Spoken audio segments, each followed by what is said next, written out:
సన్నీ వీరమల్ల బోడ గారు show the evidences instead of stories. ఎవరయ్యా ఏం ఎవిడెన్స్ చూపెట్టాలి? బాధితులు చూపెట్టిన ఎవిడెన్స్ కరెక్ట్ కాదా? సన్నీ వీరమల్ల ఏం ఎవిడెన్స్ కావాలి? నేరం చేసేటోడు నీకు ఎవిడెన్స్ పెట్టి నేరం చేస్తాడా? అయినా ఏమై ఎవిడెన్స్ అయినా బాధితులు తమ యొక్క వర్షన్ చెప్పడమే కాకుండా కంప్లైంట్ ఇవ్వడమే కాకుండా ఆ యొక్క పోలీసులు వీళ్ళందరి ఫోన్లు పట్టుకుంటే చాలా ఎవిడెన్స్లు బయటకు వస్తాయి, ఇంక్లూడింగ్ మంగ్లీ ఫోన్ కూడా తీసుకుంటే. అది కాకుండా బాధితుల వర్షన్లో క్లియర్ గా ఉంది. ఎక్కడ ఎవిడెన్స్ ఉంది? ఆ మధు అనేటోనితోటి ఈ యొక్క శివ అనేటోడు గన్నిసార్లు ఎందుకు కలిసిండు, అదే ఎవిడెన్స్. అర్థమైందా? ఎవడు బాధితులు ఎవడు ఫోన్ చేసినా ఎత్తాడు. ఆ మంగ్లీ అనేట ఆమె సీక్రెట్ ఫోన్ చేస్తే ఎందుకు ఎత్తుతాడు ఎప్పుడు ఫోన్ చేసినా? అదే యొక్క ఎవిడెన్స్. అర్థమైందా? ఈ సంబంధం లేనప్పుడు మంగ్లీ అందులోకి ఎందుకు ఇన్వాల్వ్ అయింది డే 1 నుంచి? నాకు ఎవడో తెలియదు అని చెప్పి డే 1 లోనే కంప్లైంట్ ఇస్తే నీ మీద నేనేమైనా అలిగేషన్ చేస్తే ఊరుకుంటావా? కంప్లైంట్ ఇవ్వవా? నా దగ్గర ఇది తీసుకున్నావా నీ మీద అంటే ఊరుకుంటావా? పోయి కంప్లైంట్ ఇవ్వవా? ఫలానా రాజుబోడ అంటాడు చెత్తనా కొడుకు నా మీద ఇట్లా ఫాల్స్ అలిగేషన్ ఇస్తున్నాను చెప్పవా? సో కాబట్టి ఫస్ట్ నుంచి ఈ కేసులో ఎందుకు ఇన్వాల్వ్ అయింది? ఎందుకు పూజారి నాగేశ్వరరావు దగ్గర మీడియేషన్కి వచ్చింది? నువ్వు తప్పు చేయకపోతే నువ్వు తప్పు చేయనప్పుడు పూజారి నాగేశ్వరరావుని లేకపోతే వేణు ఉడుగులని ఎందుకు బదులాడుకుంటున్నావు ఈ కేసు సాల్వ్ చేసుకోమని? ఎవిడెన్స్ కావాలంటే ఎవిడెన్స్ సిగ్గుశరం ఉండాలి. వెనకట ఎవిడెన్స్లు ఉన్నాయని కోర్టులు తీర్పులు ఇచ్చినాయా? ఏం ఎవిడెన్స్? రియల్ ఎవిడెన్స్ దొరికినట్టు ఏడు.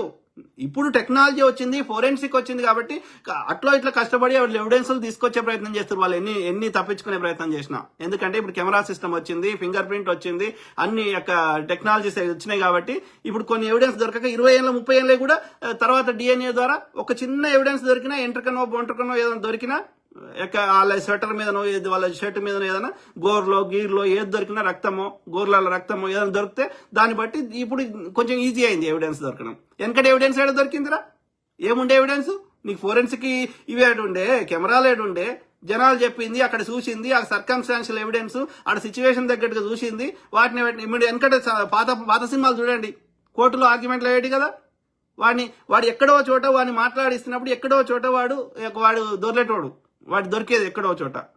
ఎక్కడ దొరకకపోతే ఆ చుట్టుపక్కల ఉన్న వాళ్ళు వాళ్ళందరూ చెప్పిన వర్షాన్ని బట్టి, ఆ సర్కమ్స్టాన్షియల్ ఎవిడెన్స్, వాళ్ళ టెస్టిమోని బట్టి, వాళ్ళ వాంగ్మూలాన్ని బట్టి తీర్పిచ్చేటోళ్ళు. దొంగ దొరికేటట్టు చేస్తారా? దొంగ ఎవడన్నా దొరికేటట్టు చేస్తాడు. ఇప్పుడు ఏటీఎం ఎత్తుకోవాలనుకున్నాడు, కాల పెట్టాలనుకున్నాడు, వాడు ఏం చేస్తాడు? మొత్తం కింద నుంచి పై దాకా నల్లగా వేసుకొని వస్తాడు. ఎవడు ఎడ దొరుకుతాడు? దొరకపోతే చేయనట్ట ఇక వాడు.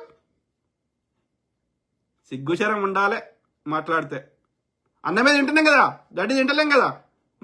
మనకు ఆత్మకైతే తెలుస్తుంది. ఇప్పుడు ఎవ్వరు చేయకుండా మన 150 కోట్లు ఆడిపోయినాయి. ఇప్పుడు ఆయన ఇంకో అని చెప్తున్నాడు, మంగ్లీకి ఒక డైమండ్ నెక్లెస్ ఇచ్చిండు మధు అని చెప్తున్నాడు. దాని ఫోటోలు ఎందుకు దిగుతారు నీకు సంబంధం లేని వాళ్ళ వ్యక్తులతోటి? సిగ్గుశరం ఉండాలి బ్రదర్. సన్నీ వాళ్ళు ఎవరైతే మోసపోయారో వాళ్ళు కూడా నీ అన్నలు అక్కలు తమ్ముళ్ళు చెల్లెలు వాళ్ళ వర్షం కూడా వినంటారా? అయ్యా ఎవరిని మోసం చేస్తున్నావు? నిన్ను నువ్వు మోసం చేసుకుంటున్నావు. పక్కవారిని నేను మోసం చేస్తున్నానికి సంకల్ప గుద్దుకుని కాదు. నీ అన్నని తమ్ముని మోసం చేస్తే నీ భరతమాత అన్నావు, ఆ భరతమాత పుట్టిన వాళ్ళు కూడా భరతమాత బిడ్డలే, నువ్వు ఒక్కదానివే కాదు. మరి నీ కన్సర్న్ ఎటువైంది? నువ్వు నేరం చేయనప్పుడు, నువ్వు తప్పు చేయనప్పుడు నీ కన్సర్న్ ఎటువైంది? హ్యూమానిటీ ఎటువైంది? మానవత్వం ఎటువైంది? ప్రజలు నీ వీడియోలు చూస్తేనే, నేను లైక్ చేస్తేనే నువ్వు ఇలా సెలబ్రిటీ అయినావు కదా. సెలబ్రిటీ అంటే ఏంది? బంక 10 మంది గుర్తుపడితే నువ్వు సెలబ్రిటీ, గంతే. అర్థమైందా? గంతకు మించి ఏం లేదు. సెలబ్రిటీ అంటే నీకు కొమ్మలు రాలే పైకెళ్ళి. నీ లెక్క పాట పాడటం బొచ్చాడు మంది ఉన్నారు, నీకంటే మంచిగా పాటలు పాడటాలు ఇంతమందిని చూపెడతా. కాకపోతే వాళ్ళకి ఆ రైట్ ఛానల్ దొరకక వాళ్ళకి ఆ గుర్తింపు రాలేదు అంతే. నువ్వు సెలబ్రిటీ అంట, నీకు తోకలు వచ్చినాయి అంట, నువ్వు పాటలు పాడినావంట, నువ్వు ఎదిగినావంట. బంక్ ఎదిగినావు, 4 పాటలకు ఎదిగినావు. 1,00,000 పాటలు పాడిన వాళ్ళు నోరు మూసుకొని కూర్చుంటే సిగ్గు శరం లేదు. ఈడు దొంగలు ఉన్నారు, అన్ని కులాలల్లో దొంగలు ఎక్కువయ్యారు. వాడు దోసుకున్న వాళ్ళకి వీళ్ళకి చిల్లర ఇస్తాడు, వీళ్ళు పాట పాడతారు. దొంగలు తయారయ్యారు. పోలీసు వాళ్ళు అట్లనే ఉన్నారు, రాజకీయ నాయకులు అట్లే ఉన్నారు, కుల పెద్దలు అట్లే ఉన్నారు, ఈ బీజేపీ ఆర్ఎస్ అంధభక్తులు అట్లే ఉన్నారు. గాడిది కొడుకులు. సిగ్గుశరం లేదు. 100 మంది బాధపడితే వానికి నొప్పి అయితే లేదు. దోసుకున్న మంగ్లీ గురించి వానికి బాధ అవుతుంది. కుల సంగమానికి, ఈ సన్నీ వీరమల్ల అంటానికి, ఆ మోతిలాల్ నాయక్ అంటానికి. మరి 100 మంది చెప్తున్నది వాళ్ళు ఎందుకు వినవరా అయ్యా? నువ్వు నిష్పక్షపాతంగా ఉన్నావు, నీకు మంగ్లీకి ఏం సంబంధం లేదు, ఒక మానవత్వం ఉంది. 2 వర్షన్ రా. మరి వాడు బాధితులు చూపెట్టింది, వాడు పేపర్ చూపెడుతున్నాడు, సంతకం పెట్టింది చూపెడుతున్నాడు, మంగ్లీ తమ్ముడు ఫోటో దిగింది చూపెడుతున్నాడు. మంగ్లీ ఆగస్ట్ తర్వాత ఆమె యాక్చువల్ ఇనాగ్రేషన్కి వస్తుందని ఉన్నది. వాళ్ళు ఉంటున్న ఇల్లు, ఆ పైసలు దొరికిన ఇల్లు మంగ్లీ పేరు మీద ఉన్నది. ఇవన్నీ ఎవిడెన్స్ కాదురా అయ్యా, ముడ్డి మీద అంతే లంగల్. దొరకరు అనుకున్నారు, ఇంత పెద్ద ఇష్యూ కాదనుకున్నారు. ఇష్యూ అయినాక వీళ్ళకెళ్ళి ఎట్లా రావాలనో వాళ్ళకి అర్థమైతలేదు.